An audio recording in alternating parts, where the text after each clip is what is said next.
तपासामध्ये अनेक गोष्टी गोपनीय ठेवूनच त्याचा तपास केला जातो.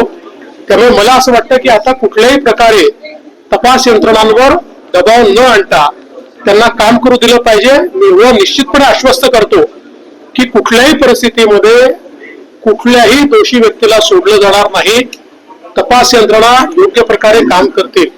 खरं म्हणजे मला अजून एका गोष्टीचं थोडं दुःख आहे की या ठिकाणी माननीय उज्ज्वल निकम साहेब यांच्यासारखे एक वकील आपण अपॉइंट करावे असा आपला प्रयत्न आहे.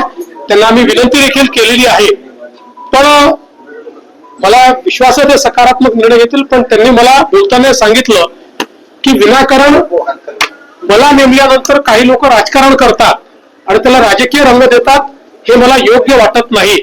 मला असं वाटतं की देशामध्ये अनेक वकील आहेत जे वेगवेगळ्या पक्षांमध्ये आहेत किंवा वेगवेगळ्या पक्षांमधून निवडणुका लढलेल्या आहेत. त्याचं राजकारण होत नाही. परंतु उज्ज्वल निकम साहेबांच्या नियुक्तीवर राजकारण करणं याचा अर्थ कुठेतरी गुन्हेगारांना मदत करण्यासारखा आहे. कारण उज्ज्वल निकमांचा आजपर्यंतचा इतिहास आहे की त्यांनी केस घेतली तर खरे गुन्हेगार जे असतात त्यांना शिक्षा होतेच. आता कोणाला त्यांना वाचवायचं असेल तर ते उज्ज्वल निकमांचा विरोध करतील.